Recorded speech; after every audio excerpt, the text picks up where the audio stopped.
দাবি এক, মমতার পদত্যাগ। দাবি এক, মমতার পদত্যাগ। দাবি এক, মমতার পদত্যাগ। বন্ধুগণ, রাজ্য জুড়ে ধর্ষণ, দিদি তোমার আর নেই প্রয়োজন।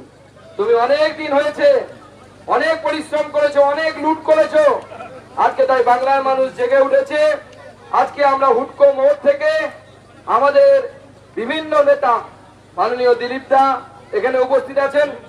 মাঝপথে আমাদের বিরোধী দল নেতা শুভেন্দু অধিকারীকে গ্রেফতার করা হয়েছে, কিন্তু তারপরেও তিনটে ব্যারিকেড পার করে আমরা স্বাস্থ্য ভবনের সামনে এসে পৌঁছেছি। এখানে যে ব্যারিকেড আছে কিছুই নেই, বিজেপি ফুল দিলে পুলিশ উড়ে চলে যাবে। বিজেপির কর্মীদের এত ক্ষমতা আছে, কিন্তু বিজেপি সেটা করে না। বিজেপি গণতান্ত্রিক পদ্ধতিতে বিশ্বাস করে, কিন্তু পুলিশের কেন এত ভয়? কারণ মনে রাখবে, চোরের মন সবসময় পুলিশ। আমাদের মুখ্যমন্ত্রীর নেতৃত্বে তৃণমূল কংগ্রেস বিধানসভার ভিতরে ঢুকে মুখ্যমন্ত্রী স্বয়ং বিধানসভা ভাঙচুর করেছিলেন।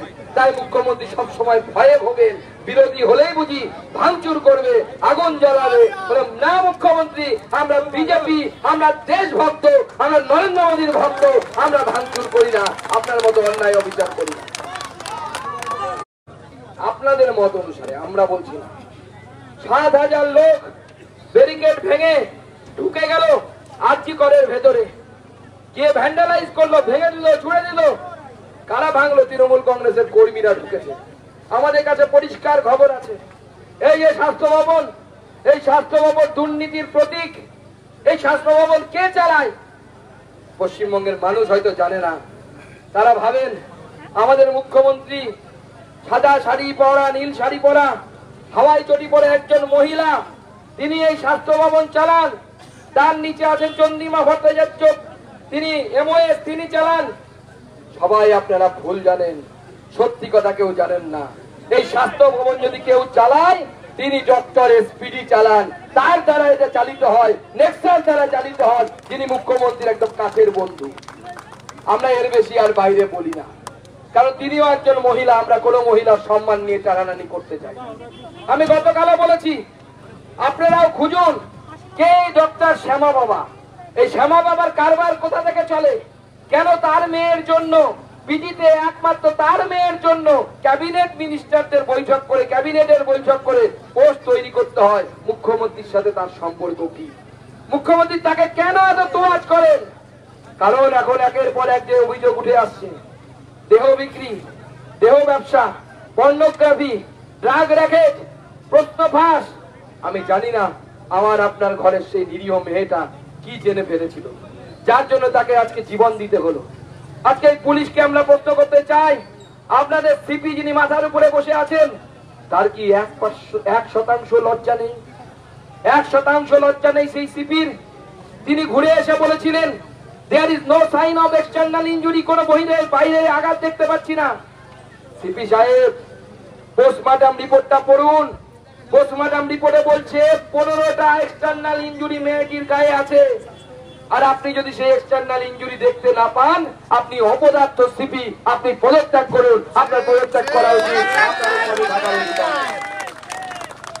নাকি আপনি সব জানতেন?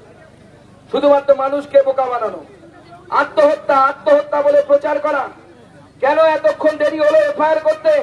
কেন মেয়েটির দেহ, সেই মহিলা ডাক্তারের দেহ তাড়াতাড়ি পুড়িয়ে দেওয়ার ব্যবস্থা করা হয়েছিল সেখানকার কাউন্সিলর এবং বিধায়ক থেকে? কেন উপমুখ্য সচেতক থেকে দেহ তাড়াতাড়ি ডিকম্পোজ করে দেওয়ার ব্যবস্থা করা হয়েছিল? কেন পুড়িয়ে দেওয়ার ব্যবস্থা হয়েছিল? তার জবাব মুখ্যমন্ত্রী দেবেন না আপনি? আপনার যদি লজ্জা থাকে এই উত্তর দেবেন না, আপনি সামনে আসুন। এবং আমরা চাই আপনি সামনে এসে সুপ্রিম কোর্ট যে প্রশ্নগুলো করছে সেই প্রশ্নের জবাব দিন। কারণ এই প্রশ্ন সুপ্রিম কোর্টের প্রশ্ন নয়, বাংলার 10 কোটি মানুষ মুখ্যমন্ত্রীর দিকে আঙুল তুলে এই প্রশ্ন করছে। এই প্রশ্নের জবাব দিন, এই প্রশ্নের উত্তর দিন, না হলে নিজের পথ ছেড়ে চলে যান। আজকে আমাদের কর্মীরা স্লোগান দিচ্ছে, পুলিশ তুমি চিন্তা করো, তোমার মেয়েও, তোমার মেয়েও, তোমার মেয়েও, তোমার মেয়েও। পুলিশ তুমি চিন্তা করো, পুলিশ তুমি চিন্তা করো। পুলিশ চিন্তা করছে কিনা জানি না আমরা, নিচু তলার পুলিশরা হয়তো করছেন, কিন্তু গোটা বাংলার মানুষ চিন্তা করছে। গোটা মানুষ, গোটা বাংলার মানুষ আঙুল তুলে বলছে মুখ্যমন্ত্রী তোর কাপড় কোথায়, রাজা তোর কাপড় কোথায়, সেই নীরেন চক্রবর্তীর কবিতার মতো প্রত্যেকটা মানুষ বলছে। আর মুখ্যমন্ত্রী তিনি দাম কষছেন। কোন এক সময় দাম কষেছিলেন, ফুল রেট হলে 50,000, হাফ রেট হলে 25,000 না কত, আপনাদের নিশ্চয়ই মনে আছে, 20,000 এরকম রেট করেছেন। এবার রেট করেছেন নাকি 10 লক্ষ।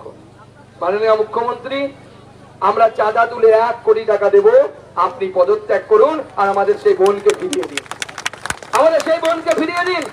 আমাদের কর্মীরা, আমাদের দিলীপটা, আমাদের নেতা স্লোগান দিয়েছে যে লক্ষ্মীর ভান্ডার নিয়ে নিন, 1000 টাকা নিয়ে নিন, বাড়ির মেয়েদের সম্ভ্রম রক্ষা করুন। প্রতিদিন বাংলার আনাচে কানাচে মহিলারা এইভাবে অত্যাচারিত হচ্ছে, এইভাবে লাঞ্ছিত হচ্ছে। আর যতবার এইভাবে লাঞ্ছিত হবে বিজেপি ততবার সামনে থেকে নেতৃত্ব দেবে, লাঠি খাবে, গুলি খাবে, কিন্তু বিজেপি পিছপা হবে না। বিজেপি এই লড়াই জারি রাখবে, বিজেপি এই আন্দোলন জারি রাখবে। আজকে আমাদের কর্মীদের উপরে লাঠিচার্জ হয়েছে, আমাদের বিরোধী দলনেতার উপরে আক্রমণ হয়েছে, আমাকেও গ্রেফতার করা হয়েছিল, কিন্তু আমি কুর্নিশ জানাই আমার কর্মীদের, যারা পুলিশের হাত থেকে আমাকে ছিনিয়ে নিয়ে এখানে নিয়ে এসেছেন, আমার সেই কর্মীদেরকে আমি কুর্নিশ জানাই। কিন্তু আমাদের বিরোধী দলনেতার উপর গ্রেফতারের প্রতিবাদে, আমাদের বিরোধী দলনেতার গ্রেফতারের প্রতিবাদে আর আমাদের যে সমস্ত কর্মীদের উপর অত্যাচার হয়েছে, কারো নাক ফেটেছে, কারো পেটে গুঁতো লেগেছে, কারো মাথা ফেটেছে, আগামীকাল ভারতীয় জনতা পার্টি প্রত্যেকটি থানার সামনে বিক্ষোভ দেখাবে, গোটা রাজ্য জুড়ে বিক্ষোভ দেখাবে, প্রত্যেক জায়গায় বিক্ষোভ দেখাবে।